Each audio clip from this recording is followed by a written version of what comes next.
ഡാ നിന്റെ നാട്ടിൽ പോകാനുള്ള പാക്കിംഗ് ഒക്കെ കഴിഞ്ഞാ? കുറച്ചുകൂടെ ഉണ്ട്, പക്ഷെ ബോർ പരിപാടിയാന്നേ. നാട്ടിൽ പോയിട്ട് എന്താ പരിപാടി? ഗൾഫിൽ കയറാൻ വേണ്ടിയിട്ട് ആധാരം ഒന്ന് പണിയാൻ വെച്ചിട്ടുണ്ടായിരുന്നു. അവൻ തിരിച്ചെടുക്കണം, എന്നിട്ട് പിന്നെയും വെച്ചിട്ട് വേണം പെങ്ങളുടെ കല്യാണം നടത്താൻ. ഗുഡ്. അല്ല ഇനി ഈ മഹാൻ പതിവില്ലാണ്ട് എന്നെ കൂട്ടാൻ വന്നതിന്റെ കാരണം എന്താ? നാട്ടിൽ നിന്ന് വരുമ്പോൾ അമ്മാവൻ്റെ മോളെ ഒരു വാച്ച് കാണുമെന്ന് പറഞ്ഞിട്ടുണ്ടായിരുന്നു. അതിന് ഞാൻ വേണം കൊണ്ട് കൊടുക്ക്, എന്റെ മുറപ്പെണ്ണല്ലേ.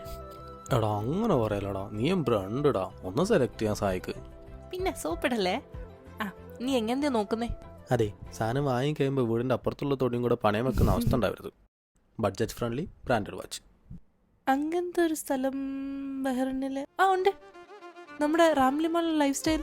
അവിടെ അപ് ടു 70% ക്ലിയറൻസ് സെയിലുണ്ട്. പിന്നെ 20,000 തൊട്ട് ലീ കൂപ്പറിന്റെ ബ്രാൻഡഡ് വാച്ചസും ഉണ്ട്. അത് മാത്രമല്ല അവിടെ Bentley, Mini Cooper, Polo Club, Tornado തുടങ്ങിയിട്ട് ഒരുപാട് ബ്രാൻഡുകളുടെ വാച്ചസും ഉണ്ട്. ഒരുപാട് വെറൈറ്റി ഡിസൈൻസിലുള്ള ഡയമണ്ട് കളക്ഷൻസും ഉണ്ട്. ഇനി അതിൻ്റെയൊക്കെ പൈസ ഇല്ലെങ്കിൽ ഉണ്ടല്ലോ 6 months ഡെപ്പോസിറ്റ് ചെയ്തിട്ട് സാധനങ്ങൾ എടുക്കാം. ആ രസമുണ്ട്.